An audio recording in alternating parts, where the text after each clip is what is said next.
for an adult audience. Loveline may contain sexually oriented content. Listener discretion is advised. This is Loveline. Loveline. With Adam Carolla and Dr. Drew. Hey, everybody, it's Loveline. I'm Adam. That's Dr. Drew. Phone number 1-800-LOVE-191. Dr. Drew, board-certified physician, addiction medicine specialist. Tonight, from Napoleon Dynamite, Efren Ramirez. I say Efren. And Jon Gries here. Efren is, of course, plays Pedro, and John is Uncle Rico from Napoleon Dynamite, which I just saw tonight and enjoyed thoroughly. I think I'm looking down here, and Drew was remarking earlier that it sold 3.5 million copies of the DVD already, which is out, and what we're here to talk about. And I just started to think about it. Like, I'm wondering what movies do.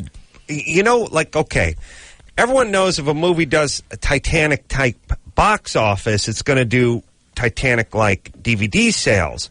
And there must be some mathematical equation. You know, you do $200 million in the box office and you sell $50 million through DVD sales or whatever it is. But I wonder if certain movies have higher quotients than the others. Do you know what I'm saying? One way or the other. One way or the other. Yeah, like if these kinds of movies, Napoleon Dynamite, do better than, let's say, a sports movie. Right. You know what I mean? Like Mr. 500 or 5,000 or whatever that is. You know what I'm saying? Yeah, I think absolutely. With respect to Napoleon Dynamite, I think because of the cult status that is gained, you know, particularly the word of mouth in schools and so on and so forth, it's just like, I think everybody's been saying to everybody else, particularly in high schools and colleges, like, do you have a copy? Right. You know. And also, furthermore, maybe you need a copy. Maybe you need a hard copy instead of your buddy burning you one. Right. These are collector types. Yeah, it's a status. Well, let's not go that far. But I mean, collecting it's not like you're rolling in a Hummer. No. But you don't wear it around your neck. But I mean, it's well, if you cool can't afford a Hummer and you're 13 years old, you can afford a copy of Napoleon Dynamite. My kids are interested in their autographs. They were really? Like, oh yes. Like, oh. Really? Oh. I got to talk to your kids. No. No. I didn't mean that way at all, Phil. I just did a career day at St. Anastasia's School, which is in Westchester, and it was unbelievable. I had no idea that I was going to be mobbed. Was it high school? It's in middle school. And the really? Kids, I mean, even in fourth grade, they were just attacking me. Fourth grade? Unbelievable. Wow. It's their Goonies, Drew. and now it looked like I was just watching it, and I was thinking, it looks like they filmed this somewhere in California, but in the Fresno, Bakersfield area. Yeah, like there's parts of California that people wouldn't think of as California. Yeah. Seem more Nebraska than California. So where was it? It was Preston, Idaho. Oh, it was in Idaho. Yes. Why? Why? Southern Idaho, because the director, Jared Hess, that's where he was raised, in southern Idaho, and actually got favors from everybody from his local neighborhood. Wow. Most of the crew stayed in people's homes, you know. There was one little motel that Efren and I stayed next door to each other, and all kinds of, you know, craziness. What was the budget on the film? Do you remember? I think the actual shooting budget was like about $340,000. No my God! Yeah. Oh my God! Oh, wow! It says $45 million at the box office. I knew it did well at the box office. I didn't know it did that well. Here's the shooting budget. Wow. 0. Wow. Compared to what it Now, Drew worked on a little project called New York Minute with the Olsen twins, where he played their father. How'd that compare mathematically with this one? Let's see. This one, $45 million box office. $45 million. They did 20. And it cost $80 million. 18. So they're still trying to recoup. But there's an example of somewhere where they were expecting to recoup more on the videos. Yeah, I'm wondering. You know, I don't hold out too much faith for society, and I usually hate everything and everyone in it. But one thing I think is sort of works out as far as the universe goes is good films seem to find their way to people's houses and the movie theaters and to people's heads through their eyes.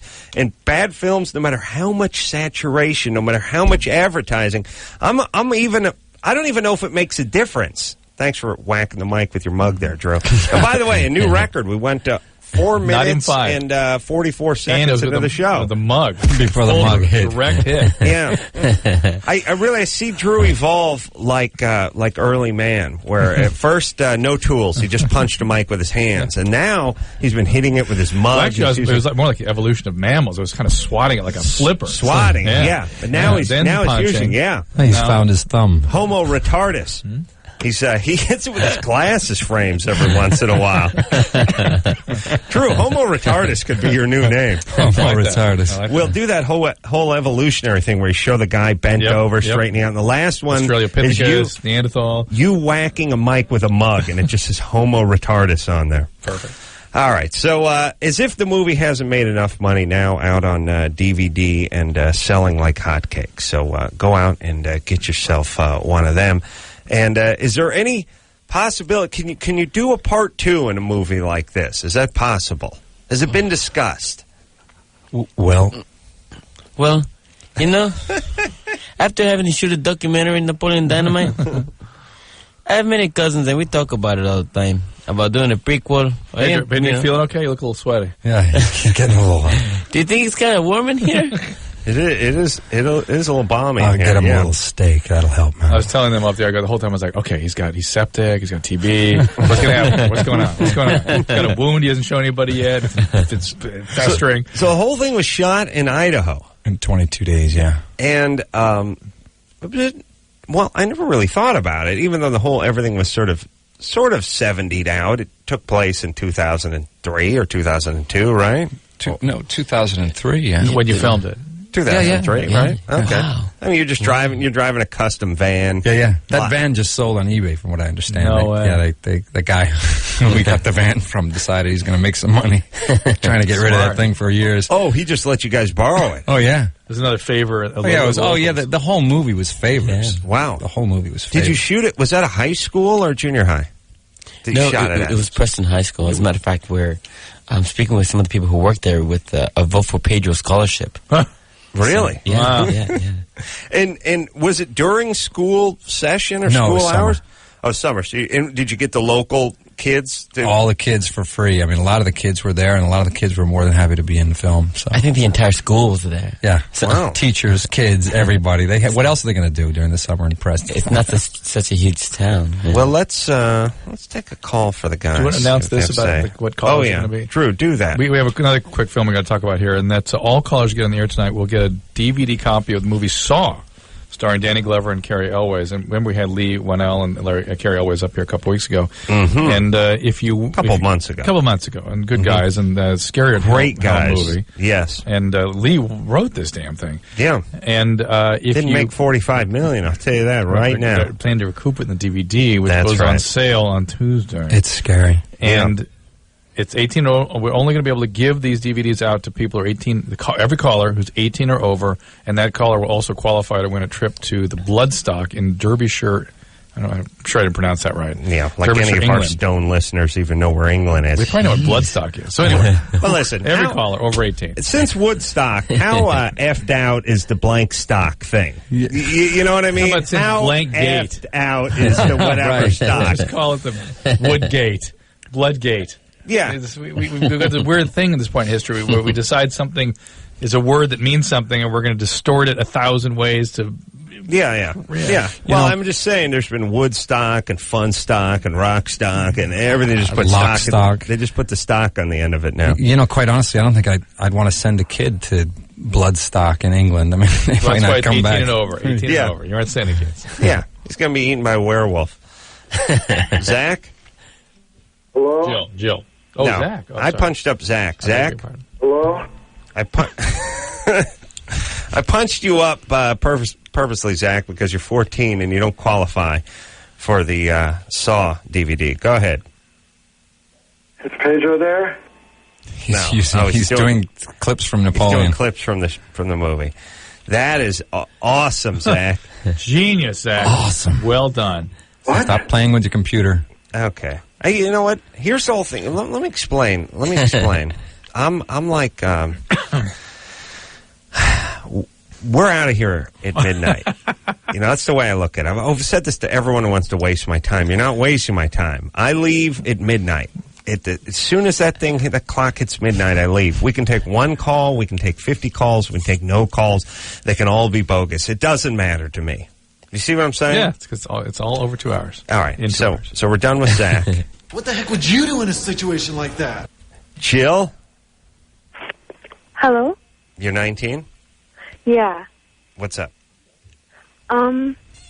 Well, there's this guy that I've kind of been screwing around with for like a week.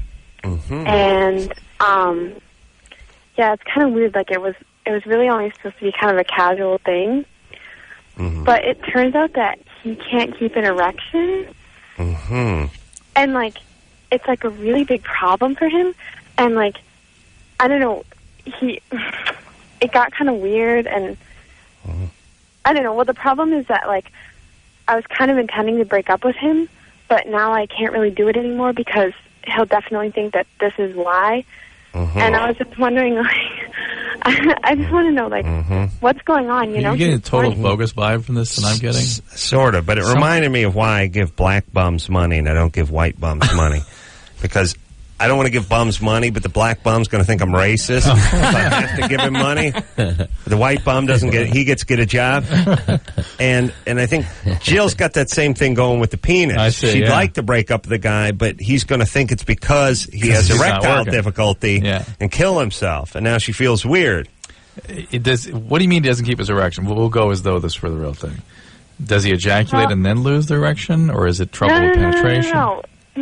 It gets hard, and then we start doing it, and then he just loses it. Because he ejaculates, or No. No. Hold on, by the way. We got 14 no's in about 3.5 seconds. By the way, when is 6 no's not enough in a row? No. Really? Couldn't just be no. No. What? Are you calling a dog? That's really what that sounds like. Really can't? Just no, not going to do it. Maybe that's part of the problem. Are you speaking to him that same way? Yeah, maybe it's all those negatives you're piling on him that is crushing his erection. All right, Jill. What does he say is the problem? No. Do you talk about it with him? Does he mention anything? Yeah, he says that he can't feel it. Is he wearing a condom? Yeah. Maybe it's the condom. Maybe he's sort of one of these guys that has trouble with the condom. Oh, really? And maybe I ought to try different kinds. Hold on, I just thought of something. You know, Jill is really what's wrong with kids today. Yeah? We get 500 no's, and we don't even get a full yes. Yeah. We get a yeah. Yeah. Mm-hmm. We get half a yes. Does that surprise you from our callers? And 500 no's. Let's all just think about that for a second, man. It's heavy, dude. Heavy. I got early. Yeah. Vote for Pedro. No, just let it in. Just let it in, Pedro. Yeah. Jill? Yeah. Do you like him outside of the erectile problem? Yeah. Does he have any great skills? Great skill? Oral skills, you mean, or? No, it's a movie thing. I was thinking like bow hunting skills. There goes Efren's selling the movie again. You just wind him up. Well, Jill, you like him, and it's not about the erectile difficulty, so why are you breaking up with him? Well, I mean, I like him, but I don't know, it's not that great. All right. All right. Well, break up with him. Then. Hold on, Doing Jill. no Are you favors. angry at men? What's wrong with you? Where's your dad? What's up? What? No, I have a good dad. You do? No, yeah. No, I All right. Is this guy under 60? he's 20. Okay. Jill, are you going to junior college? Yeah. No, I go to a good school. Where do you go? I don't want to say. We're in Chicago. It's Northwestern. Jill, Chicago. who cares? Jill, please never call the show again. Would you? You pain in the ass? Jesus Christ, what a pain. She must be hot. She has to be good looking to be that kind of pain in the ass. Right. She just calls just to like, well, if you talk, no. Well, is it the erection? No. Well, does he have an orgasm and then lose it? No, he has an erection and then he loses it. How's your dad? No. I have a good dad. He's a good it's dad. Yeah, what school they go? No. I'm not gonna sing. I'm not gonna say. don't call then. Just stay home and leave the phone down and watch your goddamn stories. Jesus Christ. Oh, what a pain in my ass you guys are. Is she hot? Is she hot? Is she hot? Is she hot?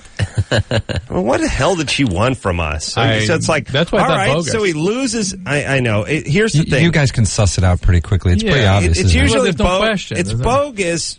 Except, here's why I didn't think it was bogus. She wasn't attempting to keep the plate spinning, you know? Yeah. Bogus is like, they think it's bogus. I'm going to try to come up with something. Except she gave a lot of... I know. What do we do? That's her version of, huh? Repeating the question. I know. What were you at a romantic dinner and we paged you? Jill. Is that what just happened there, Jill? Or did you call our goddamn radio show? She heard us out in front of her building with a megaphone. All right, Mike. Oh, all you tortured, horrible people. 24. Please leave me alone. What's going on, Mike? Mike? Can you hear me? What's up? Hello? Yep. Okay. So you probably read it here.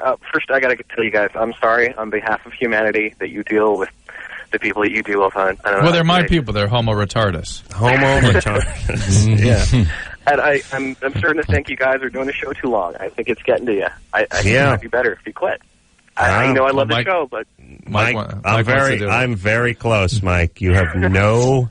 You can laugh all you want, but I may be out of here very soon. Oh, very soon. Absolutely. Well, we've still got you on TV, right? Well, yeah. Comedy Central. You will, and then I'll be out of here. Lucky. Okay. So enjoy. All right. Well, here's my deal. All right, I'm done with him, too. Oh. Well, he said he felt sorry for us, and then he said it was time for us to quit. Yeah. Yeah, I don't need that. What was that? I thought that he was going to say he wanted to do it. Let's see. Maybe he wanted to hire you guys. Mike, do you want to do this job? No, I don't. No, All okay. right, well, then you're done. One chance. Mike, come on. Drew, you spoon-fed yes, him absolutely. that one. All right, Mike. Tried to bail him out. He's been on hold for 34 minutes. I'm just going to put him on for like another 81 minutes, and then we'll get right back to him. Sure. All right. Amy? Yeah. 21? Yeah. What's up? Well, I just wanted to know if after an abortion a couple years later, can you show signs of not being sexually active, heavy bleeding, etc.? You Mormon? You mean persistently since the abortion or all of a sudden a couple years later? No, it's been about 3 years now. That you've had irregular bleeding and low sex drive? Yes. I would have a hard time blaming an abortion for that. What kind of abortion did you have? Shop vac. Oh, yeah. I don't know exactly what. Did you take a pill? Was it a John likes that. Was it a vacuum abortion, or did they take medication? I didn't know. I didn't want to say the wrong term. Vacuum. Yes. Yeah. Well, do they call that a vacuum? Doesn't they have anything better for that? Pretty good. It really is called that? Hoover. Yeah. It's not called the shop vac abortion. Okay, I'm surprised. Vacuum. Well, you'd want to use a wet dry, not an upright. Yeah, right. Oh, I see. Go Hoover. Yeah. So you don't want anything with one of those, oscillating bristles or anything No, like that. Canister vacuum. Although You definitely you'd go be amazed canister. how brutal all this stuff is. It's Oh. ridiculous. Well, yeah, I could kind of see that they're using. But I mean, you take a knife and with basically a spoon with a sharp edge and just start scraping. That's basically what you're I don't doing. even have a vagina and it hurts. Yeah, but it's not the vagina. You're actually going through the opening of the. Come on, where's my book? No, I don't want to The see opening your of the book. uterus. I don't want to see Oh, your my book. Lord. All right, here's Yeah. the deal. You stuff to going through the vagina, right? You get the vagina. You're just passing through. The actual work's down in the uterus. You get through the little tiny opening of the uterus. All right. Cervix. Yeah. All right, the deal, Amy, is that, yes, you can have depression and regrets and loss of sexual drive and irregular bleeding for a few months afterwards, although people claim it doesn't happen. Yeah, but it not does 2 happen. years. But not 2 years. You'd have to really think that something else is going on. And why haven't you had this evaluated? Actually, I've gone to the OBGYN several times, and they said everything looks fine. And I just kind of keep telling them, I keep bleeding. I'm taking birth control, and I've switched even a couple of times, and I'm bleeding all the time, Well, literally. that's the pill. That's the pill that's doing that. Are you on the shot now or something? No, I've kind of been weary about taking the shot. Just All right. because- Well, the reason you're bleeding is nothing with the abortion. It's the pills. You need to find something that stabilizes your endometrium better. All right. That's it. But here's what you do. You reach in through here, you get that little hole there, and you start scraping all this out with it. Oh, don't show me that. Wow. Showing them some anatomy pictures.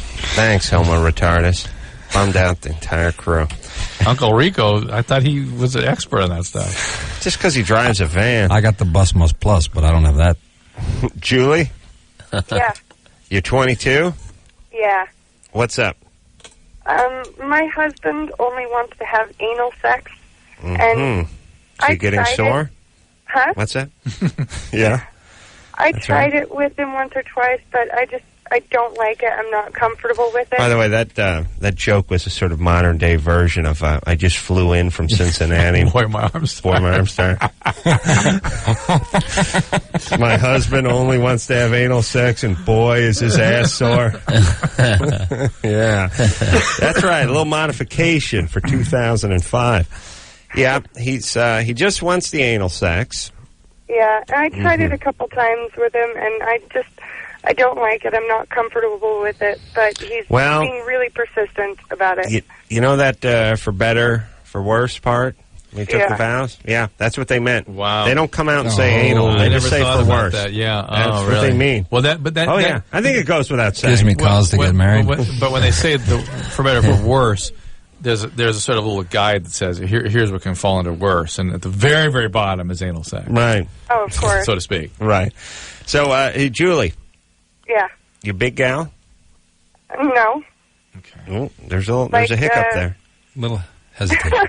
What are you Well, coming in I at? recently lost like 40 pounds, Oh, good. What do you weigh now? but now I'm only like 5'9.5" and 140 pounds right now. Perfect. That's perfect. Oh, really? Wow. Wow. You lost 40 pounds. How'd you do that? Stress. Stress? Yeah. Not the anal sex thing. No. Stressed about anal sex. What's the matter? What's going on? We doing a lot of speed? Just money. Just Money money stress. issues. Not making quite enough.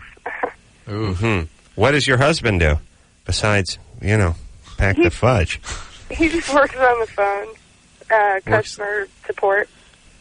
Customer support. Packs the fudge Yeah. and works the phone. This guy's rangy. Yeah. You got to say, what can't this man do? He can probably do them at the same time. He's got a lot of skills. Is there put the phone on your Yeah, back and that's cool, Pedro. just do a little get a little golden time while he's getting a little brown time Well, in? that- He's a golden sledgehammer. Hey, he's a good guy. It sounds like a delight. He and- only has, have you? How many times have you done this with him? I did it with him like two, maybe 3 times. How long ago was the last time? It's been a couple months. Okay, so it's not that he only wants to do that; is that he's trying Well, to get you back there again, so to speak, again. Yeah, Everything's well, double entendre. He keeps, like, every single time he keeps mentioning it and wanting to do it and starting to, like, deny me, regular Ooh, sex. Whoa, this because guy's I'm- Wow. This Huevos on guy's this a cat. ninja. Yeah.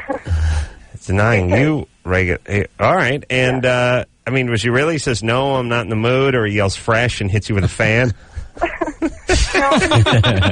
that? Fresh! Smack with a fan. What happened to women fanning themselves? This Central Air's ruined it. Maybe he needs to watch less porno. I mean, does he watch porno? Yeah, is he handling himself? He watches some porno, yeah. That's Okay. okay Do you guys have kids? Yeah, we have a 3.5-year-old. Okay. Ooh, pregnant at like what? 17, 18? 18. All right, slow it down a little, baby. I'll tell you what. You tell him that that anal stuff is not something you enjoy. Right. And when he persists on trying to manipulate you into doing something you don't like, that doesn't feel good, that's uncomfortable, that hurts, it makes you angry. And resentful. You'll be resentful. There will be a price for this in some fashion.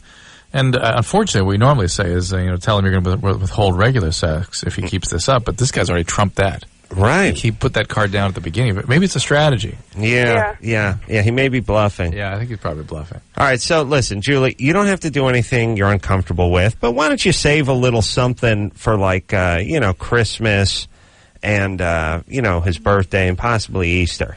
I like the time of Rosh like, Hashanah. religious holidays. Rosh Hashanah. You guys are Dia de los Muertos. you're calling from Utah. He sells the stuff on the phone. You guys are a Jewish couple, right? Oh, of course. No. Okay. All right. So listen, just withhold it. Well, you can't withhold, but just tell him you don't want the anal stuff anymore. Please, all right? it's ridiculous. Just tell him no. Somebody really needs to call and explain to me the allure of anal sex. I really have not got my head, if you will, around that. Well, here's what I always thought. I always thought it was a combo. I mean, guys always work the sensation part, but it's not the sensation part. No way. How could that? I mean, ouch. No, here's what it dirty. is. I think they have dirty. I think they have a desire to hurt women a little bit. There's the who's in charge. Yeah. You're in charge. Right? There's that element. Yep. And there's the do something you don't want to do and humiliate yourself a little bit. A lot of sex is that with guys. Okay, I get that. So it's sort of the combination between it's taboo, we're pushing the envelope, and who's your daddy? Who's in charge? You know what I mean? Yeah. It hurts a little. Suck it up. You know what I'm saying? Yeah. It's a little that. Most guys have that little sort of tap on the ass, or you love it. Yeah, not Drew. Too passionate. Yeah, Drew, a deadly combination of pee-whipped and passionate.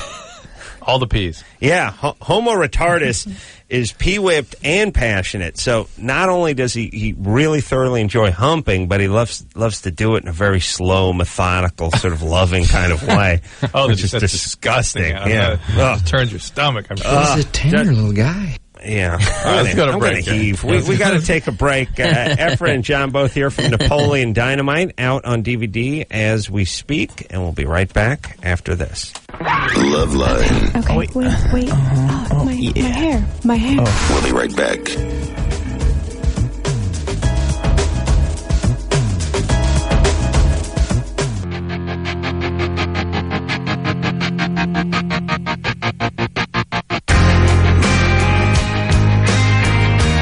Hey, everybody, Loveline. I'm Adam. That's Doc Drew. Phone number 1-800-LOVE-1910. Tonight from Napoleon Dynamite, Efren Ramirez here. I rolled it into one word. Of course, you know him as a lovable Pedro, and Jon Gries here tonight.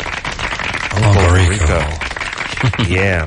And John, rangy, because, Efren looks like Pedro, but John doesn't look like Uncle Rico. No. John is bald. Which is a good thing. John doesn't look bald. Well, He's got a baseball cap on. Nope, John's bald. What the heck are you talking about? It's all right. What? Listen, I get to play a lot of different characters, and I get to have a lot of different hairstyles. I think I did. I did Kimmel the night Napoleon Dynamite and his twin brother, was his identical twin. There. Yeah, he has one too. No way. Yeah, identical? Identical twin. Weird. Both Pedro and Napoleon have identical twins. Wow. How do we even know we got the right one here tonight? If you think about it, Drew. Yeah, and his brother was kind of pissed. Oh, I bet. Because it's, I'm trying to think. He's as nerdy as Napoleon is. Yeah, except for he doesn't have any money. You know what I'm saying? Mm-hmm. I mean, first off, when you have a brother, you figure you could do it. First, you think you can kick their ass, and you figure you could do whatever it is they're doing anyway. And always, if they're, especially if they're 10 seconds younger than you are. So if one of them, if they're dating a hot chick or they got a cool job or whatever, it's like, what? That's mine. That's my job. I could have done that. So for sure, because it's like, it's true. When you see other guys, you're like, I don't know, maybe that guy could kick my ass, or I don't know, maybe that guy's got a big schlong, or maybe that guy's smarter than me. But your brother, especially if it's younger, it's like and if it's a twin brother, then you know for sure it's like you. Yes. That's right. If he could get the job or he could get the girl, then you could. It's you. Yeah. So your brother must be angry. People ask him if he's a Pedro, and he says, now he's livid. He milks says yes. He says he gets a lot of trim. Yeah, well, yeah, that too. Sometimes he says no, and I think he's being humble, But sometimes he says yeah. Does he act as well? He's studying writing and directing up in Nashville, Tennessee, so he's coming down here, and we're both going to get involved with acting. Double trouble, right? And what the hell's Napoleon's brother's name? David, isn't it? Yeah. Yeah, he seemed legitimately angry when we did come up. Really? Well, a little bit. Wow. A little bit, yeah. In the beginning, to me, he seemed really humble with it, but perhaps because they've always had this idea that they were going to become animators together, and now John's come. Yeah. Yeah. Wow. Yeah, I shouldn't say angry, but bitter. Horribly bitter. All right, you ready to go here, Drew? They're good guys, though. Great guys. Bitter, great guys. Josh? Yes. 22? Yes. What's up? Oh, not much, man. I've been with a girl for about 2.5 years now, and we were like extremely sexually active at first, and like, man, I've got like a horrible tolerance, and it's like to the point now where she doesn't even want to sleep with me now because it's like I figured over time my tolerance would get better. And it's never gotten any better, and I didn't. What'd you call it? Horrible tolerance? Yeah, I don't last in bed at all. Like I go quick. How long does it take you? Not long. Maybe. I mean, I could probably go in 30 seconds. I mean, it's Hey, I'm going to stop. Efren, I got to stop you for a second. What? Remember we were just saying about siblings? Yes. They'll tear that thing to shred. He's signing autographs for my kids. Oh, really? Thank you for doing that, but you got to have one for each, or they will go nuts. What are you? Oh, what are you, my What are you Lord. thinking, man? What's he doing? Do them all on one page? Yeah, Look at that. He's writing like the that Gettysburg guy's Address. better. Gettysburg Address he down here, knows too. better than that. He knows better than that. I've seen him do it.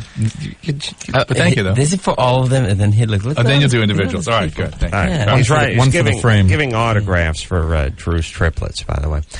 All right. All where right, were Josh. we? So how long does it take you before you go? I mean, I could probably about 30 seconds, man. I mean, it's pretty bad. And can you go again?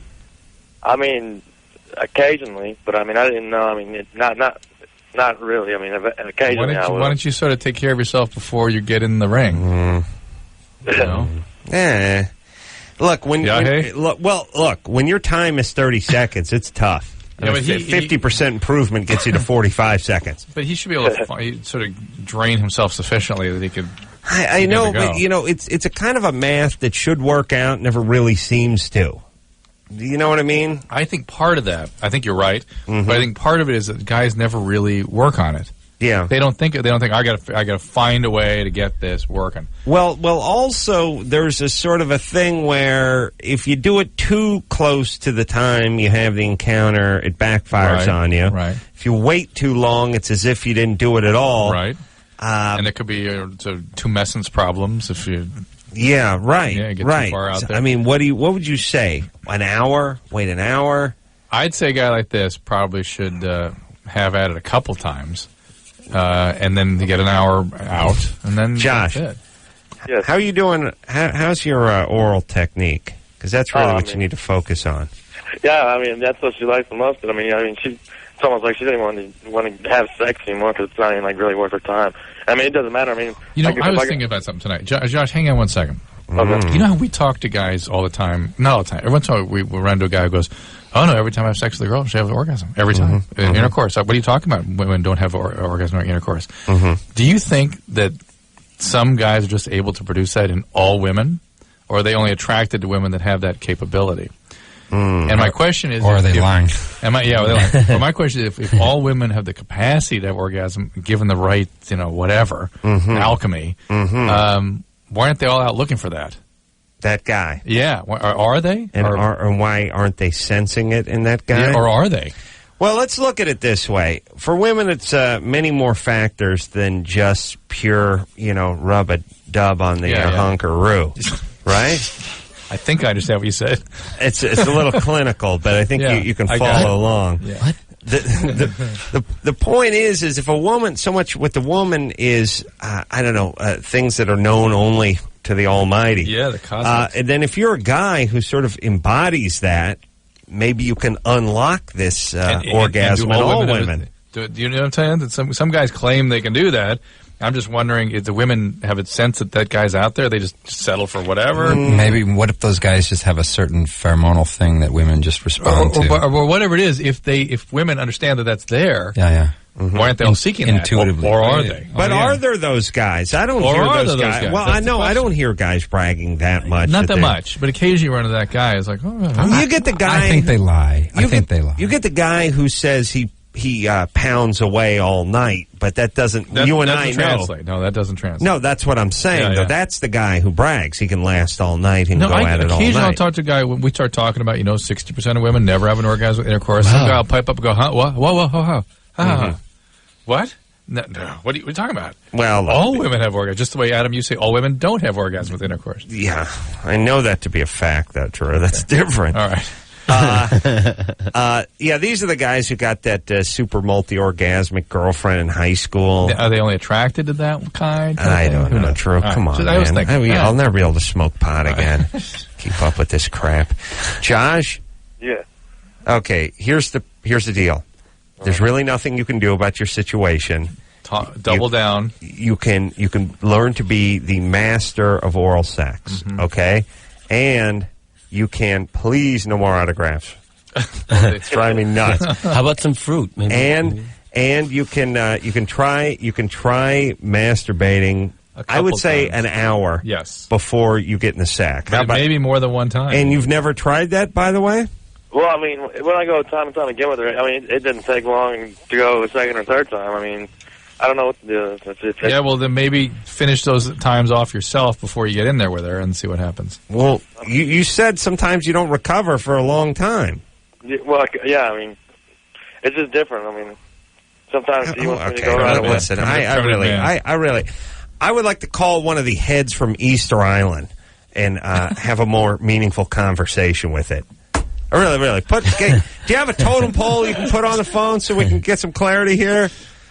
It's crazy. It's like, your first question, okay, he's 22, he busts a nut in 30 seconds, so the first question is, well, can you do it again? Yeah. Can you do it? Yeah. No, it takes a long time. Oh, okay. Well, why don't you masturbate then before you have sex? Well, we go at it. We'll do it all the time. I mean, we'll keep going. I would think that if that became such a concern, you'd know that you're better off probably taking care of yourself every morning. Or whatever. Yeah, doing something to try to accommodate. I don't think young guys don't sort of figure it out. You know what I mean? Yeah. They don't work on it. They work on cars and everything else. They mechanical to try to figure out, but they don't look at themselves that way. Here's the other thing in life I'm starting to learn, a sad reality from doing this show, which is I don't think people have a plan in anything. Like, there's just people that are like, wow, you got your 5th DUI? Yeah. Yeah. There you go. What are you going to do? But you just got a new job, and it's across town. How are you going to get there without a license? I don't know. Well, but they told you if they arrested you again, you were going to do time this time, and your dad said he was going to sell your car. Yeah, I know. It's like, and then you realize, like, you do that. What were you thinking? Or what is your plan? Or how do you expect an answer? No answer. Empty set. Big zero answer. Like, we talk to 16-year-old girls all the time. It's like, you had 2 abortions already? Uh-huh. And you're having sex? Uh-huh. Are you using protection? Not sometimes. What's your plan? You're going to get pregnant. Here's the plan. The new plan, no plan. Yeah, the plan. The problem is the part of their brain isn't firing off. That part, big parts aren't firing. So you can't talk about that because it's empty, empty set. There's no activity. Mm-hmm. What are you talking about? It's All right. We have one of the monoliths from Easter Island is actually calling in on line 7. Excellent. Yeah, we'll talk to him when we come back. Efren here, John here tonight from Napoleon Dynamite. Drew, Drew, how is it? You're either annoying yourself or you're betting the annoying. Drew gets the marathon autograph going from Efren. All I hear for 15 minutes straight. All right, Drew, can you stop annoying? Yes, I can. Okay. Can you stop your minion from annoying Let's go to break and they'll be done. All right. We're almost done. No, they'll stop during the break and fire up again when we come back. We'll take a quick break. We'll be right back after this. Such an idiot. If you need help, hang up and then dial. Loveline. 1-800-LOVE-191. Loveline will be right back.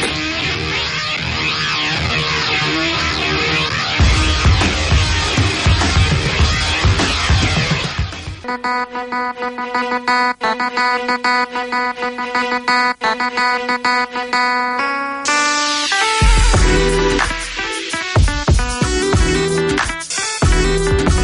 everybody, it's Loveline. I'm Adam. That's Dr. Drew. Phone number 1-800-LOVE-191. Just got done busting the toilet seat in the bathroom. Nice. Well, that thing where you lean the toilet seat up, you're going to take a leak, and then it plops down halfway into your leak, and then you put your finger underneath the filthy seat again, you push it up one more time, and then it plops down again. I just gave it a nice boot on the third one, and I snapped it in half. Efren Ramirez is here tonight, along with Jon Gries. Both of them, by the way, from Napoleon Dynamite. Efren is Pedro. And John is Uncle Rico. Sweet. And well, you know, I was just thinking about this, the toilet seat, again, having to put the fingers underneath it. What could be worse than the underneath of a public restroom toilet? Toilet seat. Toilet seat, yeah. And then here's the other thing. What's wrong with the little tab? Couldn't put a little tab on there? A little something, a little grab tab? Handle, something. Yeah, just a little tab. Yeah.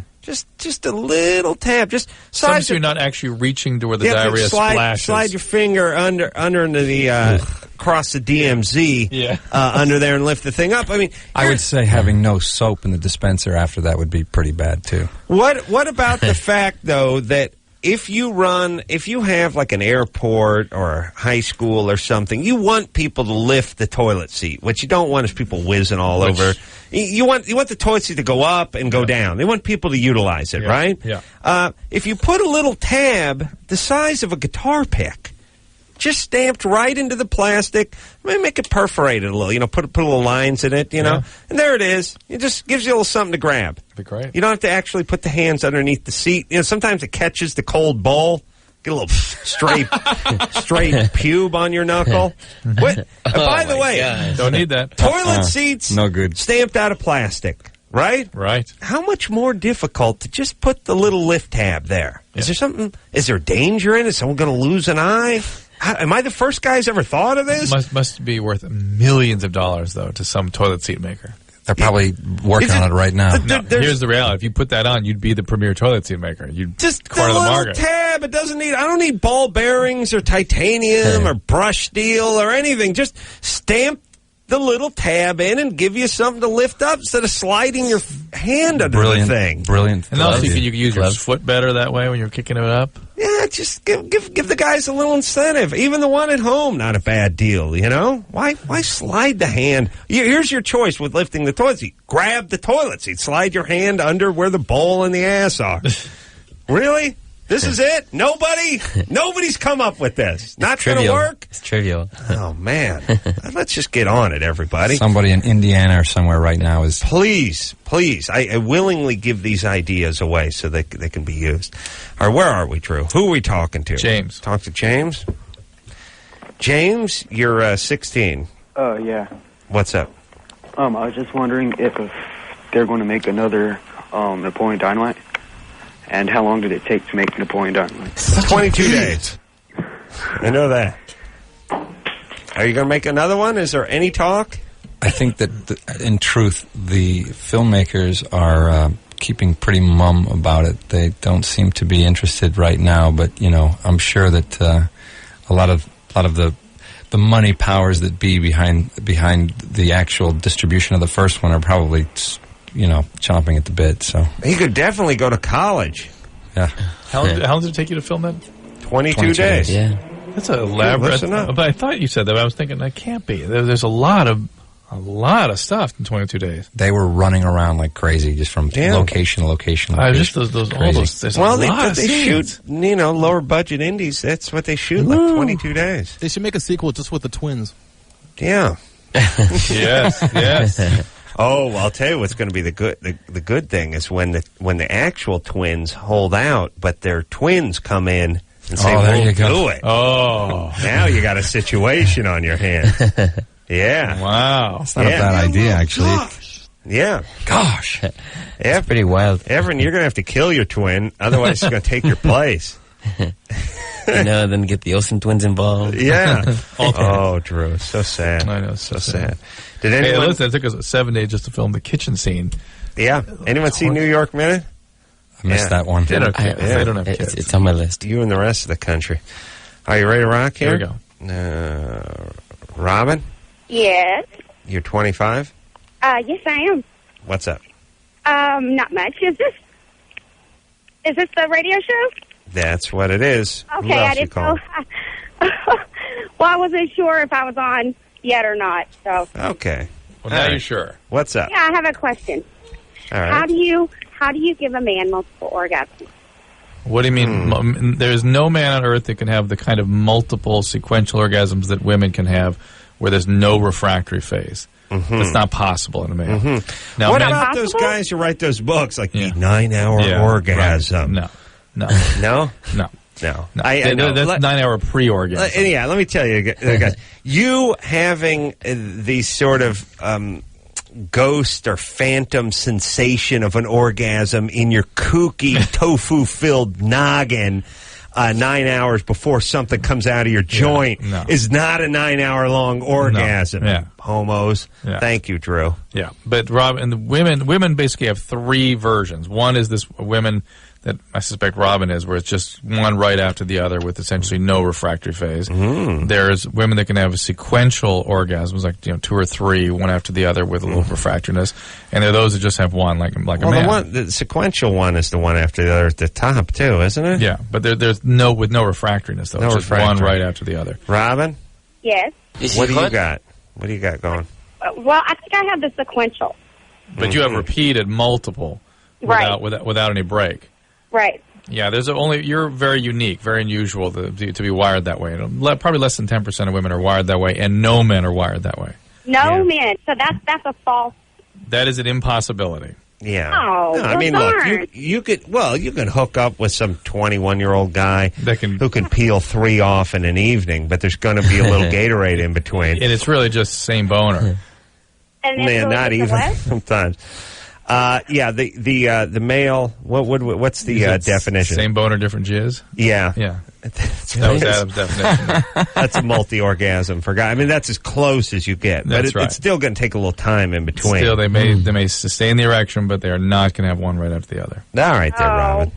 Well, I'm so disappointed then. Yeah, it's really... Yeah, they're fine, though, Robin. Don't try to improve on what they get. It's a really harsh, unkind universe. Yes, you being there having your thing, having a seizure is fine for that one. Right, they'll be satisfied with that, right? Yes. Yeah. Okay. Yes. Okay. Relax. Right. We got to take a break. Okay. All right. We'll take a little break. Go out and get that Napoleon Dynamite, by the way. We'll be right back after this. 1-800-LOVE-191. Call Loveline.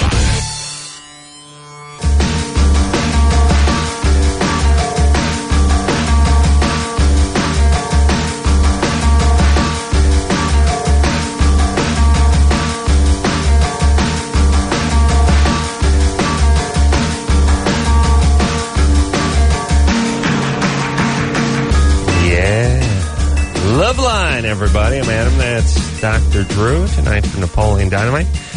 Efren Ramirez is here, as well as Jon Gries.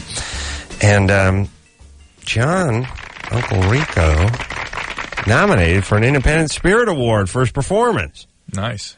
Isn't that something? Cool. It's quite an honor, really. What? I can't believe it. What shape is an Independent Spirit Award? It's like a... It's a sledgehammer. It's like a sledgehammer. It's a tall pedestal with like a little person icon, I don't know, some kind of a god on the top. Perushka. With wings. We won an award. What award did we win, Drew? Shine Award. Shine Awards, yeah. Yeah. I had to take a magic marker to mine. It's confusing to people. We won to write your name, you mean? Well, it says Carolla Ray on it. It was it's one of these things where like everything disturbs me. Yeah. But we won these what does it stand for? Well, anyway? Sexual health and entertainment. Yeah. Shine job. We won. It's a sort of lucite pyramid. Someone decided in 1987 we had to switch to lucite for all awards. But this is this thing, and we won one when we were doing Loveline, the TV show, because we're talking about condoms and dental dams and stuff, and it's responsible. So we won a Shine Award, but the award we won, for some reason they have to pick a show out of the 500 that we did. They had to pick an episode. And it was the one that Caroline Ray was on. And so the Shine Award, it's like this pyramid. It's about a foot tall, and it says Shine Award. And then Caroline Ray in huge block letters, and then Loveline in smaller letters, and then in smaller letters than that, my name. Oh, your name is actually on your It's at the bottom, but you can't really see it. So I put it on my mantelpiece, and I was like, why do you got Caroline Ray's pyramid? And I'm like, that's my award. It's like, it's got her name on it.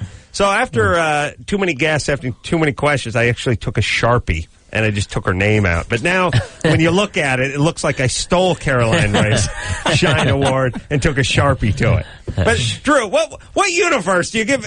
You know what I mean? When you give someone an award, a trophy, do you have someone else's name in it, written in bold lettering? Someone else's name? You know what I'm saying? Yes, I know what you're saying. Did they send a copy to her or no? Yeah, I only hope she has one with my name in huge block letters. The reverse, yeah. Yeah. Maybe they got switched somehow. You think Marlon Brando's Oscar has Al Pacino's name in it in huge letters? Or Caroline Ray's, for that matter? Probably Caroline Ray's. That's possible. All right, Drew, what do you got to do? All right, we have to also mention Saw, the movie starring Danny Glover and Carrie Elways, that we are going to give out a DVD for that movie to every caller over the age of 18 who gets on the air tonight. And those callers will be qualified to enter a contest to win a trip to a heavy metal concert called Bloodstock in Derbyshire, England. And the Saw DVD goes on sale on Tuesday.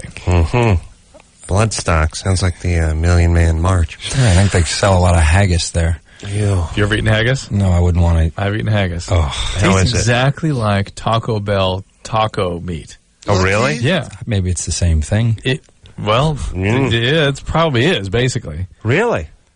Yeah. Really? Yeah, although my son barfed all night after he ate. He ate a lot of haggis. He liked it. Where were you? Scotland. You were in Scotland? Yeah. And why hang? I mean, when in ceremonies, Rome? Or? Big ceremonies. They bring out these huge things and sheep bellies and stuff. And this guy with the bagpipes comes out and says prayers over it and announces the, God bless the Kingdom of Scotland. And now you pass it around. And you don't say no. Oh, okay. It's all right. You don't want to offend anybody. All eyes on you. Yeah. Oh, yeah. It's like the peace pipe. Absolutely. Hey, what's happening, guys? You're 23? Yeah. First of all, Drew, it's I was surprised you didn't know this. It's actually pronounced Derbyshire. I asked everybody here how to pronounce it, so I just Derbyshire. Okay, when you just spat it out the wrong way, we weren't paying attention. All right, I got a couple of movie questions for you, and Germany or Florida? All right. All right. First movie question goes to Uncle Rocco. The scene where that wouldn't be Uncle Rico, would it be? I'm sorry, my bad. That's okay. I'm surprised you haven't pronounced it that way. No, you know. Uncle Rocco's my twin brother. He's actually a porno star. But go on. No, my girlfriend. We were discussing the movie after we watched it, and she called him Rocco, and I said no, it's Rico. And now I took. Anyway, I totally understand the path of least resistance. I was talking to Ann. I said it's Derbyshire, and she said no, it's Derbyshire. Oh, turnabout, fair play. Okay. Here we go. It certainly is. Moving on. Ding ding. The scene where Napoleon pulls up on his bicycle and you throw that slab of beef at him. Yes. And it nailed him perfectly in the face. Was that a one-take deal, or did you have to do that a bunch of times? That was 3 takes. The first 2 takes, I tried to lead him with a soft toss and have him hit the stake. And then Jared Hess, the director, was getting nervous that we were running out of time because we were shooting this movie in 22 days. And I said, look, I've played baseball for years. If you let me throw it, I'll throw it and I'll hit him. And we got to just do it. It looked like you nailed him. Oh, I did. Oh, wow. I knocked his glasses off and gave him a bruise on the side of his nose that he had to cover up with makeup for the rest of the shoot. Was he angry? No, he didn't even lose character. He was so happy. No, John Heater is kind of he's a player. He's a tough kid. He really is. Yeah. Speaking of him losing character, where were you, by the way? Hold on, quiet caller. Because you were sitting on the porch, you grabbed it off the plate, and you threw it. Yeah. Then they cut to him riding his bike. That's right. So were you... They had me throw it from off camera. They said... Right. So you were standing 20 feet away off camera on the lawn. And you long chuck. Yeah, no, it was. Chuck. And, you can tell the difference between the ones the guys lean into and the ones you get nailed with. Yes. It's really an interesting thing. It's funny because I remember that scene. I do too. I thought to myself, "Oh, he actually nailed him. He just somebody pegged that." They didn't expect his glasses to fly off. In other words, it just was an added bonus. It's one of these things where it's that's how you can tell you're a human being. Like, you watch these America's Funniest Videos, you can tell the ones that are cooked. Yeah. You can tell. I don't know how, as a human being, when a guy steps on a rake and it hits him in the face and he falls in the pool and he stages it, you know it immediately. Yeah. And you can tell it in movies, too, and you still get a laugh, but it's not nearly as impressive as when it looks like it actually happened. Mm-hmm. And that one, I took note of that as well. Yeah, nice chuck. All right, now it's a little Germany or Florida. Eric? Okay, the Germany of Florida is a 30-year-old man was admitted to a hospital after trying to commit suicide by swallowing a can full of expanding foam. Surgeons had to operate to remove the 8-inch block of foam from the man's stomach. He later died as a result of internal bleeding. Wow. All right. Now, now, is this Germany or Florida, gentlemen? Now, he tried to swallow that expanding foam. And I've used that stuff. Is that stuff for the insulation? Yeah. Yeah, you would do it to fill cracks that were too large for caulking or something like that. Wow. It's great stuff. It's amazing stuff. And it's actually sort of structural characteristics to it. It's sort of hard. Imagine how that would have hurt. Do you think maybe he was trying to lose weight and he thought if he swallowed a little bit of that stuff and it expanded inside, he'd lose his appetite? Like he ate a Thanksgiving meal. And I don't understand, though, how you swallow a can of it. It is sizable. Well, you have to suck it. Like you have to. I can't imagine. You mean he's not? He decided to suck it all in out of the hose, right? Oh, you asking me? Eric? Yeah. The story didn't go into that much detail. Yeah, well anyway. We'll assume that. When it says swallow a can of it, it doesn't mean consume a can. The can is worth. He didn't deep throat the entire can, no. Right. Wow. So now, they have this kind of product in the United States. Yeah. We don't know they have it in Germany. Oh, let me tell you something. They have it in Germany. Anything worth an F that we have here, they've had there for 5 years, easily. Right, so it could be either. Everything they have there is better than what we have here. It's too creative for Florida. I'm going to say Florida. But it's creative. It's creative, and it is a product that's probably a little more Germany than Florida, although it's on the shelves of every... Why? Because it's expanding? Home Depot. It's creative. In the country. The Floridian's going to drink gasoline and swallow a match. No, wait a minute. Was it during Oktoberfest? Maybe you had something... But when did it happen? When did this occur? What time of year? Yes. Eric? Well, who cares? Why? That means something. Oktoberfest. Yeah, you never know. No, here's the thing, Drew. It's creative, but it's also psychotic. Yep. Speed, trucker speed, out of your mind kind of move, too. I'm going Florida. I'm going Germany. I'm going Germany.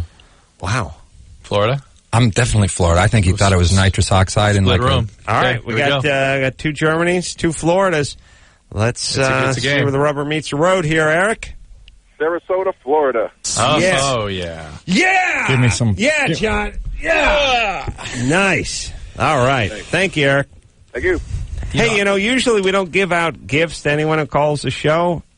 You're going to get yourself a Saw CD. And possibly go to Derbyshire. Yeah. Yeah? Very exciting. Hi, Eric. Yeah, I thought you put me on hold. Woohoo! No. There you go, buddy. And they swallow cans of haggis. I was fishing around and found something that was very Germany or Florida that happened in Texas. And I thought I'd bring it in because it was so striking to me that it wasn't Florida. 42-year-old Texan woman is facing homicide for giving her husband a lethal wine enema. Wow. Yes. Oh, yes. Wow. And he was unable to guzzle sherry due to a throat ailment.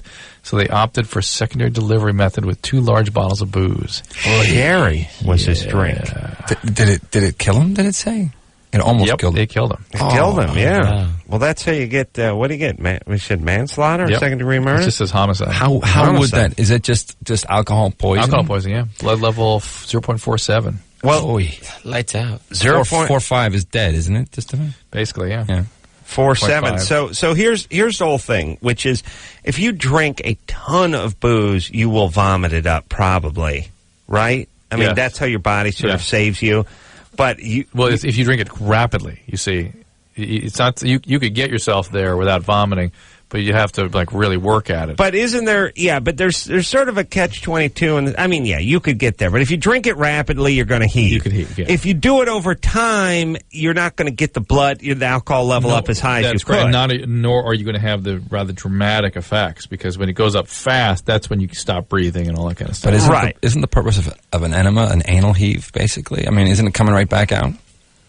They must plug it up and keep it in there until it's absorbed. Wow. Oh, yeah, you can keep it in there for a while. Yeah. Believe you me. Oh, really? Oh, yeah. Oh. Yeah.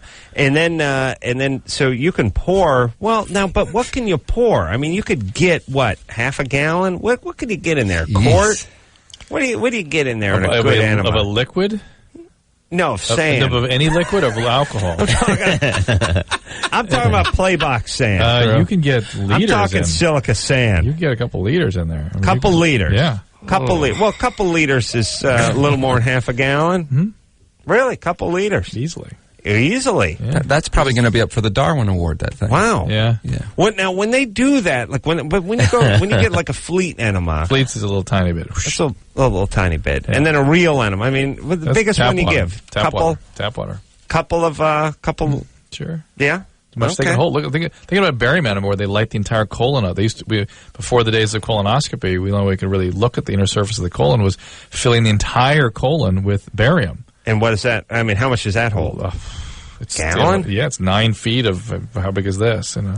Yeah. Oh, is that like radioactive? It was radio opaque. It shows everything up. All right, that's the barium enema. Yeah. All right. Do they still give those though? Don't they for other things? But, you never really don't use those anymore. But they used to be routine. All right. In fact, before the colonoscopy, we would get those every 5 years after the age of 50 to screen for colon cancer. I don't know. I think I could go for one of those. You like those instead of the colonoscopy? Well, I mean, what would you rather have? Some nice warm water, or just a long plumber snake? But the colonoscopy, they give you some. They score for you. Let's put it that way. Oh, they give you some drugs? Mm-hmm. Oh, okay, that's cool. And you get to listen to Barry Manilow. Vanessa, through the tape, or is he actually in the room? Okay. He's just talking. He's just talking in the room. He's in the room. He listens to him talk. He's actually in the room. Vanessa? She's sleeping? Oh, is she sleeping? It's been on hold 44 minutes, calling from Phoenix. Vanessa? All righty. See, gives lots of BJs. There you go. 5. Yeah. 5? All right. Holly? Hi. Hey, Hey, 21. everybody. Hey, what can we do you? What can we do you for? First of all, I listen to you guys every night, and I love you guys. Thanks. Napoleon Dynamite, I thought was hilarious. I didn't really get it the first time I watched it because I had no idea what it was about, and then I watched it with my family again, and I laughed really hard. I like her bangs. Well, you don't really have to get it, do you? I don't think it really has Well, a plot. I thought it was kind of just boring at first. I didn't understand the humor in it. Like John and Efren, understand, Loveline callers, that is a high compliment. This is how they offer their compliments. Yeah. By giving you first a critique, and then telling you they didn't like it, and then saying, "Oh, it was great, I loved it." Well, it's kind of like a religious teaching or something. Isn't that kind of Loveline works? They call and they say, "You guys suck," and so anyway. Well, Holly, why did you watch it if you thought it was boring the first time? Why'd you watch it again? Well, because my family rented it when I went over there, and I watched it with them, and then I liked it a lot. Just because they were all laughing. Yeah, that's what. Yeah, sometimes probably. you need other pressure. people. You need other people To laughing. tell you what's funny. Yeah. Well, Drew, what have I been doing with you for 9 years? You've been showing me what's funny. It's a little different. That's right. It's a little different. Thanks, buddy. Go ahead, Holly. Well, the week before I get my period, I get strong urges to stimulate my clitoris, especially at night. Mm-hmm. Good times. Yeah, that can be sometimes, when everyone's stimulating their clitoris, you just jump on. Because she's one of those ones who In the gloms neighborhood? on. In the neighborhood? Well, she laughs when things are funny. No, I know what you mean. So it has to be in her immediate surroundings. Family's over. They're stimulating their clitorises. Is it plural? There's a clitoris like a cactus where it's cacti. Yeah. And by the way, wouldn't that suck to have a clitoris like a cactus? Well, that would be horrible. Ouch. Yeah. True, though. That would be good for your daughter. Everybody Keep be those working guys on away. it like this. They'd all be talking Would like it that. be a barrel cactus or one with the arms on it? I like to say the ones like the arms, so at night would cast a weird shadow on the bedroom wall. What's that 8-foot cowboy doing in my daughter's room? She Put a hat on it. She's having one of those dreams. She's having one of her spells. All right. Holly, what about it? The Drew? deal is that some women, this is again the mystery of the female human, is that as the period comes around, the progesterone levels start to go up, and some women respond to that by being sexually aroused. Other women respond to that by getting shut down. Mm-hmm. So it's one of the sort of mysteries that why some women get more aroused and some women less. Mm-hmm. But you're one of the ones that get, and also, in my estimation, sort of suggests that you're someone that might get, rather than shut down from progesterone-containing pills, might get sort of stimulated by all that. Mm-hmm. So the low-dose pills might work for you. All right. Let's talk to Crystal, who's 16. You don't have to verbalize that, Drew. Crystal? Crystal? Oh, no, Crystal's been on hold for 99 minutes, so Crystal's asleep. Drew, what are you looking for? Well, first of all, I'm just sitting here thinking, I've got you ever had something when your wax occludes your ear or gets up against your eardrum? Yeah. Mm-hmm. I've got that going right now, and I'm dizzy as hell, and I'm about to throw up. Oh, really? Yes. It's good times. That's really good radio if you vomit. Yeah, I know. So if something suddenly happens. Good sound effects. Yeah. So I'm warning you guys. They get the ringing, the ringing, and it's like someone's got their palm over your ear. Yeah. And it hurts. Wow. And you're dizzy. All right. It's fantastic. It's a good time. One of those ear syringe things. Well, I know, it's at home. I have a little bit of that tonight too. Not weird. Well, not that I'm going to vomit, but there's some days, some nights you can hear your own voice in your head. Like when you're talking, you can hear yourself talking and hear your voice rattling around inside your skull. I had that too. We call them cans. In the business, cans. though. Sorry, that's the cans. No, they're just times when it's that way. Now, first off, it's 86 degrees in here. That's something to do with it. It's Pedro. Pedro? Pedro's sick. Oh, really? Yeah. Oh, and he runs hot, too. Yeah. Is it getting kind of warm in here? He's got that Latin blood. Make yourself a dang quesadilla. They're hot-blooded people. All right, is Crystal falling asleep? Maybe she woke up. So. I'm going to cut her loose. We'll speak dreaming to Steven, who's 27. Cactus. Steven? Yeah, how you doing? Good. What's up? It's first of all, you guys are my ride home every night. So thank you. It's actually a question for Dr. Drew. I got these. It's like ingrown hairs on my arm, right? And so it's like a pimple almost. And so I pop it, and then it comes back, and I pop it, and eventually it turns into this scab. And then I got to pick it. It's pretty gross, I know, and I know you're not feeling well, so sorry to bug you with that. But I want to know if that's a problem, because I noticed my dad has the same thing, and I don't want to be 58 and doing the same thing, Well, it's and have basically these sores on your arm. Yeah, it sounds like something we call Picker syndrome. Okay. Very, very, very descriptive and imaginative name for what he's doing. But we normally see that in people that use stimulants. So any cocaine or speed? No. Not since my like younger years. Yeah. And you say you do it when you're driving? No. I said you guys are my drive home. That's why I listen but to you you don't do it when you're driving. You wait till you get home. No. And do you use a lance? Do you get a pin out? No, just my hands. It's kind of gross and embarrassing. I guess. And these are forearm hairs? Yeah, just forearm hairs. There's no ingrown hairs. He He finds a little irregularity, just picks until it bleeds, basically. Exactly. And it's kind of like an obsession. It kind of bugs me that I can't. OCD. It is OCD is the other thing. That's what I was going to say. Is that if you're not a speed addict or a cocaine addict, then you worry about OCD. And if your dad it is a heritable type of condition, obsessive compulsive disorder. Oh, really? Yeah, and so that's probably what it is. And I do a lot of booger picking on the road, and I really mean it. I got to get a car with a separate booger tray because the ashtray's filled with quarters, And it's like carpet, or what do you? Well, there's a couple of. Is there a medical term for that? I'm just going to be honest with everybody. Picker's disease, right? I am on constant snoogie patrol when I'm driving in my car, like a crazy booger picker. And like there's a problem, you go out yourself. And I yield results too. I'm like, wow, those are plenty of boogers. I wonder if I think I'm just keeping up with demand. Like, sure, it's a steady state. My boogers snapped into overdrive. Booger production. It's like, hey, this guy picks his nose and he drives 40 miles a day. We got to get moving. So I do. Does it ever end? I do the booger thing, and then I toss them in the ashtray, but I realize I got change and quarters in there and stuff. And also, the Snoogies will stay in there for a long time, oftentimes. I am going to vomit now. So then you do that thing where you try to throw them out the window, but you do that weird twisty. And everybody knows what you're doing. Yeah, everyone knows what you're doing, because why else are you hanging your hand out the window doing a weird Twizzler move? Rolling your fingers. Little prestidigitation, like you're going to produce a silver dollar from behind your nephew's ear, Every time I see anybody doing that, I'm like, ew. Oh, yeah, and if you're driving behind it, it's like... you roll your windows up and turn off the AC. Flying booger. Yeah. You don't want to call in your system. So you can't do the out the window thing, because it's clear you're clearly not signaling, and you're just wiping and flicking, and everyone knows what you're doing.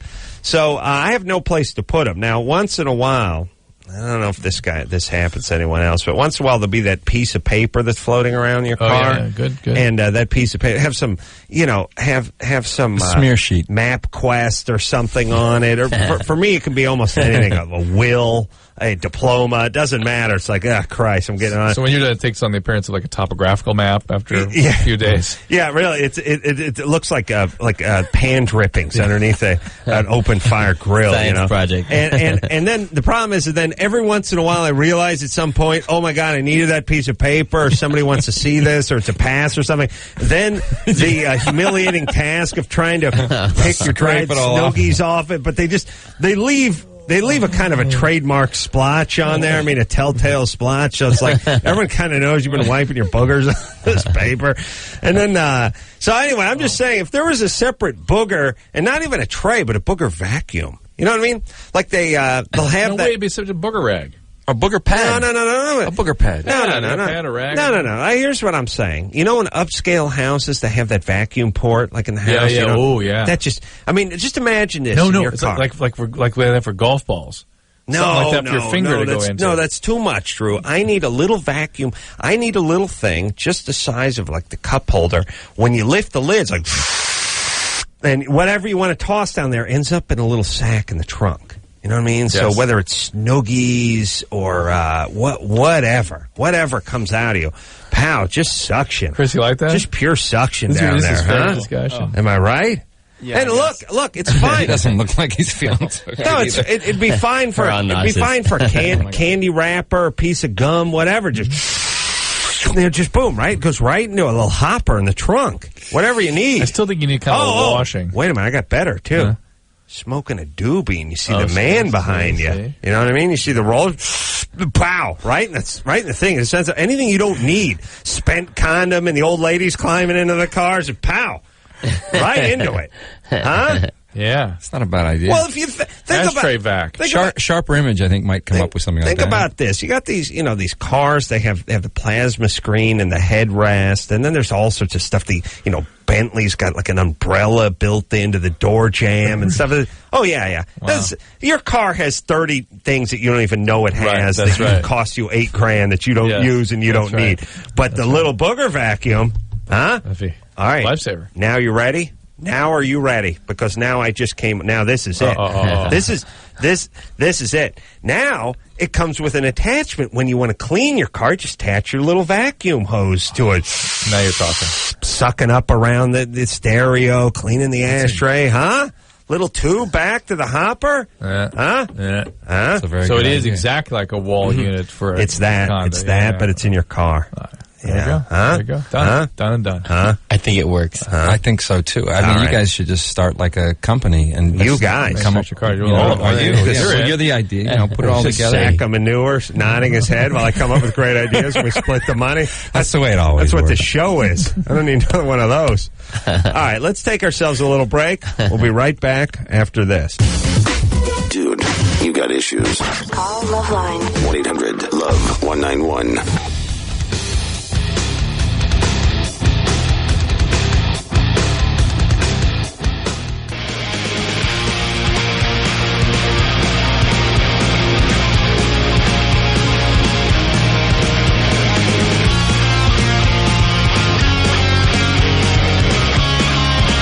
Yeah, everybody.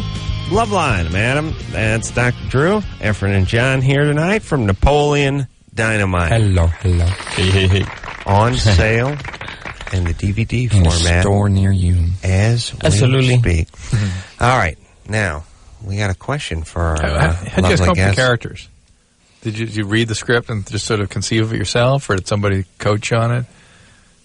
It was research. And the director who co-wrote it with his wife, Jerusha has, we talked about the character, Pedro. He had done a short film called Beluga, and there were two Pedros.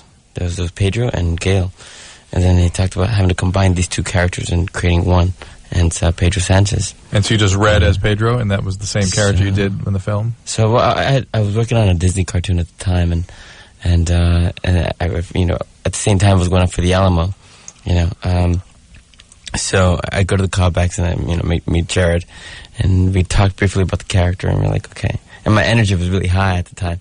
So he was like, no. Deadpan. Did it again. There it was. Drew hit the mic. Homo retardus strikes again. Mm-hmm. So, wait, were you in the Alamo, did you say? No. Well, it was either choice between the Alamo or Napoleon Dynamite. And really? Good choice. Yeah. Wow. What a good So choice. I asked my father, I was like, what do I do? My father said, well, follow your heart. And that's the line that Napoleon says to Pedro. Follow your heart, Pedro. So, so I ended up doing Napoleon Dynamite. Jared Hess was very instrumental in guiding the characters. With me, I didn't read for it, so he just handed it. Well, you didn't read for it? No, They hired you. They hired me. But I was, that's always, like a dog worrying his bone. You're like, oh, what am I going to do with this guy? I mean, the script was... How did you work that out where he hired you? Had you worked with him before? No, I didn't know them. What happened was I had done another film with Jon Favreau called The Big Empty, and Jory Weitz, who was one of the executive producers on Napoleon Dynamite, had cast The Big Empty, and they were using The Big Empty's office to cast the characters that were in, and they just had some dailies there, and he pointed, and they said, let's try, and they sent me the script, and I was like, absolutely, and then I met him for 10 minutes afterwards, and he said, well, I see him, well, and then he started running down the block. He said, he runs kind of like this. He says, runs like David Hasselhoff. And then he comes over and then he says, and he's like a cross between Burt Reynolds and Elvis. Oh. And did you, I was watching the movie and I was thinking to myself, it's a very entertaining movie, but if I was reading the script, I don't know if I would be entertained or confused or if I would get a full vision of what the movie was. Did you know what the final product was going to be when you saw the script? Page 15, I was laughing out loud. I'm not kidding you. Because so much of it seems like the delivery. And the situations, but not necessarily the dialogue. Not the copy. You know what it was? It was the dangs and the gosh. I was like, nobody says that anymore. It was just gosh, and just written with those exclamation points. And then also on top of that was when I got to the stake throw, I said, I'm in. Did you see? Remember the Matthew McConaughey character in Dazed and Confused? Oh, great! Doesn't this guy remind you of him a little bit? Rico. Rico, the guy. Yeah, I'd say Rico is like that character a few years down the road. Right. I hadn't thought of that, but that's actually a very good point. All right, we have a question for our talented guest tonight. Is it coral? Yeah. Coral? It's coral, like the reef, yeah. All right, 15, what's up? Oh, I was just wondering, how you guys, now we figured out how John got into the production, but, how Efren got involved with it.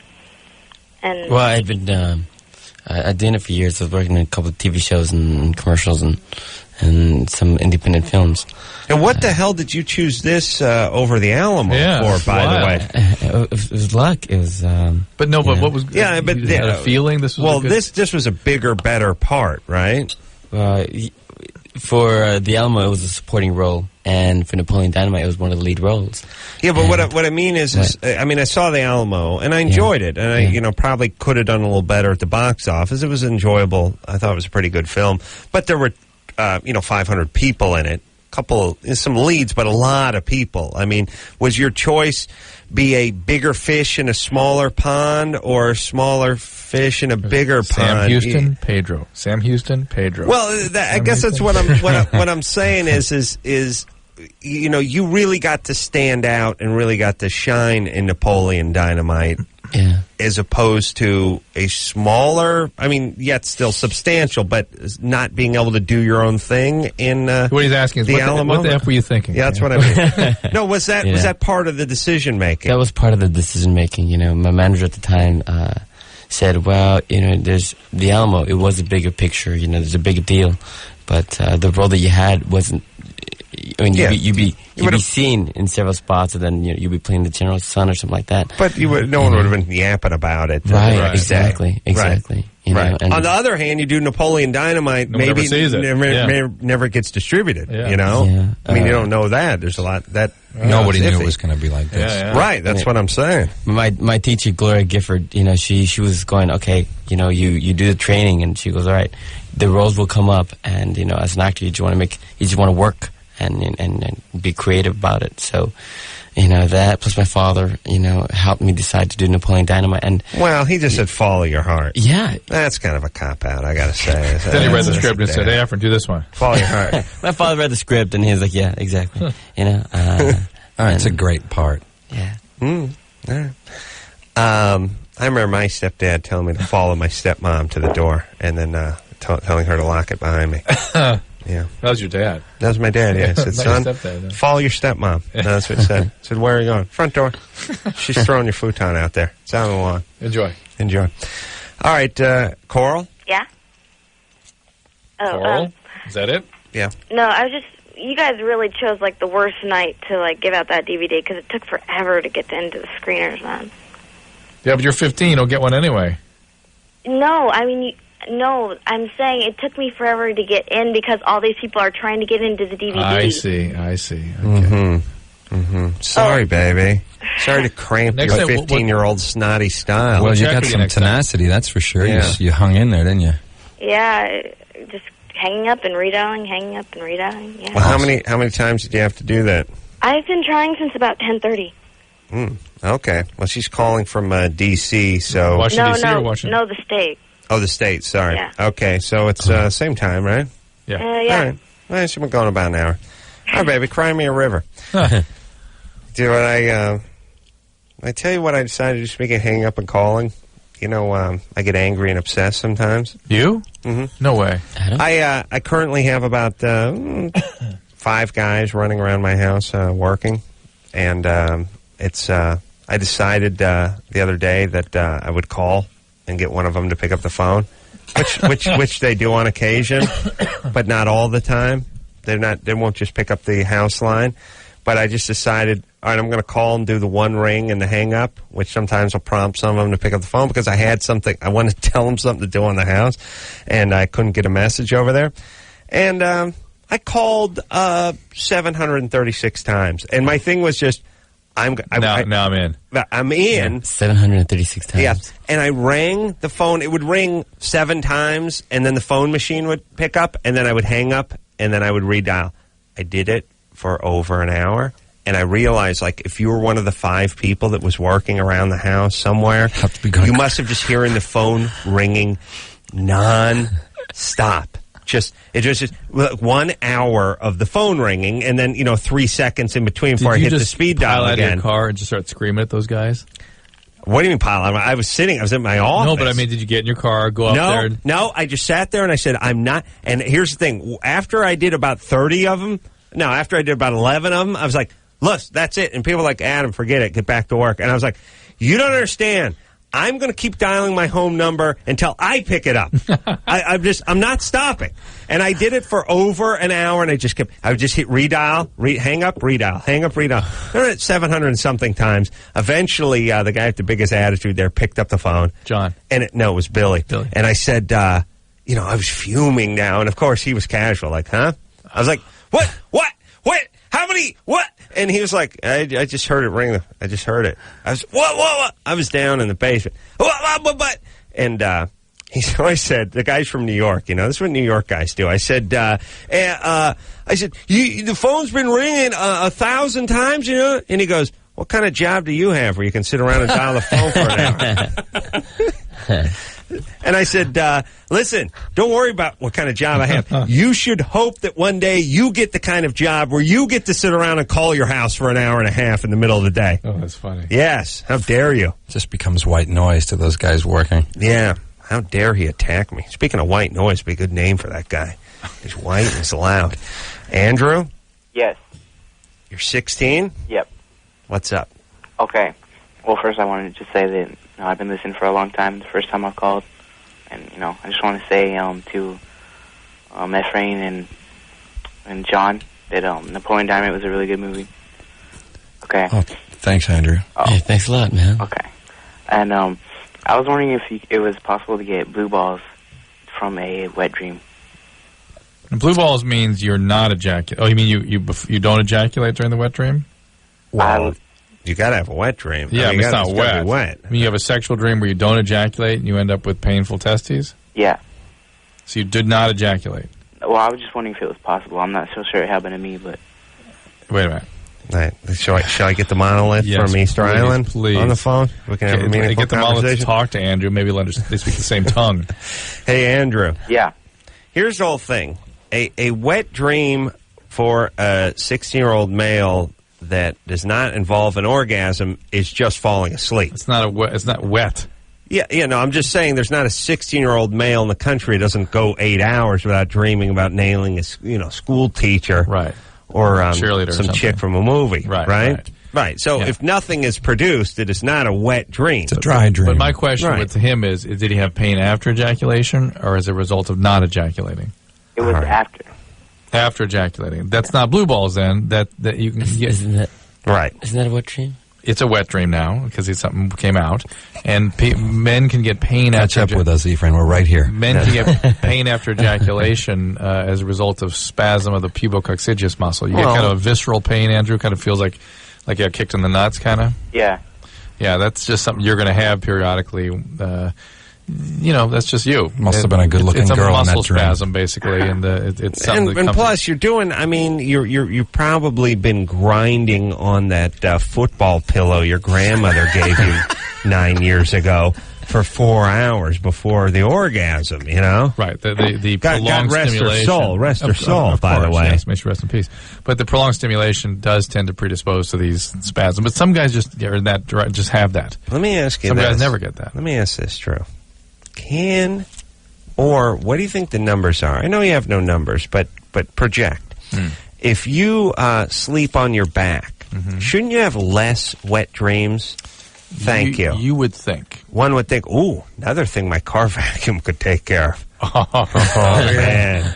Oh, look out. Special attachment. Oh, special attachment. That's the $29.99 attachment. Yeah, that special attachment would have more mileage on it than my Bridgestones. and it'd be one of those things, too, where my wife would be like, well, let's vacuum out the car. What do we do? Get the... Not that one! Oh, honey, what? Just put it, just set it down. Put it down. Oh, God, no. Oh, God, no. Not that one. Not that one. That's for sucking up the oil out of the top of the manifold. Top of the manifold. All right, everybody, let's take ourselves a little break. Napoleon Dynamite, out on DVD as we speak. Let's take a little break-a-roo. We'll be right back after this. Dude, you got issues. Call Loveline. 1-800-LOVE-191.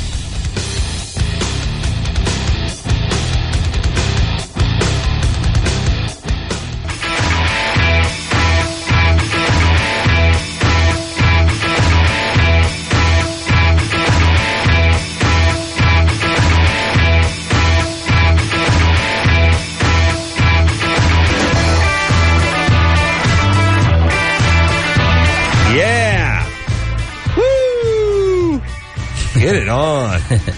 Efren here tonight. John here tonight from Napoleon Dynamite. Is his last name Dynamite? I mean, I know he writes it, and I know it is, but is it supposed? Is it? I don't know. It was never. I think Jared once told me that it was that he had changed his name, and I think at one. I'm not mistaken. Was there once a scene where he talked about his name in the movie, but it's not in the movie now? It didn't seem I don't know.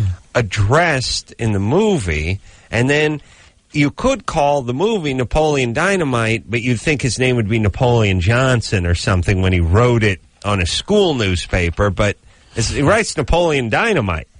I for some reason I assumed that he actually changed his last name to Dynamite. Well, listen, artistic license, you know. What the hell? Sally? Hello? You're 22? Yes, hi. Oh my God, I can't believe I'm on. Oh my God, I've listened to you guys like forever. I like her bangs. Huh? Go ahead. Yeah, well, actually, I have a question for Dr. Drew, but it's just so funny. Like, I'm talking to Adam. Like, your rants are like so funny, like about the toilet. Like the toilet seat. That's just hilarious. Thanks. Drew just went and dealt with the remnants. Yeah, the toilet shattered throne there. Dropped a ball kick on it. Yeah, well, Nothing actually, better. my question was for Dr. Enough Drew. of that. Enough of that, Adam. All right. Go ahead. My question. Go ahead. Yeah, well, Adam, it's like, oh my God, I love you so much, but I want to know, because I'm like very irregular, like my periods. I haven't had my period like in 5 months. I'm not pregnant, you know, but I want to I want to go on the pill because I think I have to regulate my cycle or whatever. That's a good idea. Yeah, but I don't know which one to take because I've never. Well, you go see the doctor and they will tell you which one to take. Well, but they're because I went to the doctor and they said that I have cysts on my ovaries. Right. Then they will then to select the pill for you and tell you which one to take. Okay. I've heard you talk about Yasmin. No, that wouldn't be good for you. No? Wouldn't? No, that's not where to start. Is there a commercial where there's hot chicks? Painting, of course. Painting with a name like Yasmin, of course. Taekwondo. And Yasmin everything? is a very low dose progesterone-containing pill that it's been advocated for various things. I'm not too red hot on it. If you have ovarian cysts, they probably start with a straight monophasic pill. If you want to get fancy, think about the transdermal or the NuvaRing. That sort of thing would probably be good for you. Let me say this. I watch all those birth control commercials intently because they have lots of smoking hot chicks. And there's some sort of law that if you do a birth control commercial, you have to have one of every nationality. There's like a hot red-haired chick and a hot Mexican chick and a hot black chick. Except for the hot black chick just looks like a white chick painted black. She's like light black. So, yeah, light and all the white features and everything, just green eyes and straight hair. So it looks like a white chick that got spray painted black. And then they got one of everything, okay? And it's hot. But I'll tell you the one thing they don't have, the one thing they never have on any of these commercials, a chick with a nice rack. Really? A nice D cup going on. It's always you know thin, what I mean? athletic looking. It's always athletic. It's always thin, and it can never be sort of salacious or sexual, and it can never have a rack. I mean, think about all of those commercials where the chick can never have a rack, and everyone makes a big deal out of it. It's like, oh, you get these big heaving bosomed women to sell your beer and stuff. Most of the commercials where they have hot chicks, even if they're in bras or in their bathing suits or anything, always something B cup. Maybe right around the B cup. That's for products that are designed to be directed towards women. But what about my needs? What about my needs? Your needs are the beer commercials. Yeah, just chicks just painting and throwing karate kicks and riding tandem bikes and having a good time. They must have done some research, and maybe the women are sort of threatened by the big boobs. Yeah. Well, I ain't scared of them, brother. I say bring them on. From the actor's perspective, it's probably good that you have the big-breasted women doing the beer commercials, and the women who can't get the beer commercials because their breasts aren't as big, they can go and do the... Yeah. So just to create work for everybody, you're saying? Yeah. I just like that one of every nationality. Look at us. We're all getting effed by our boyfriends. None of us are married. Here's what I do. I basically take this pill, I do a little painting, I work in acrylic, kickboxing, do a little taekwondo, and then I go home and have my life partner bang the Jesus out of me. It's awesome. Yeah. All right, let's take a little break. We'll be right back after this. If you need help, call Loveline. 1-800-LOVE-191.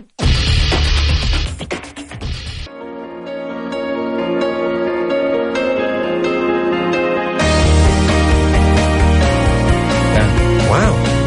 All right. Well, we just found out something interesting, and the show's over. I want to thank John and Efren for coming in here from Napoleon Dynamite. We're glad to be here. We appreciate having you. Out on DVD as we speak. Go out and get one to complete your connection. Guys, best of luck. Whenever you have something else coming up, come on by. Give it a nice plug. Can I plug something real quick? Sure, yeah. I got a show on the 25th of this month at the Mint. It's a music club. I'm going to be playing there with a band called the Mere Mortals. So come on down, have a good time. What time is that? It'll be starting at about 9 o'clock, going all night. We're playing 3 sets. What date again?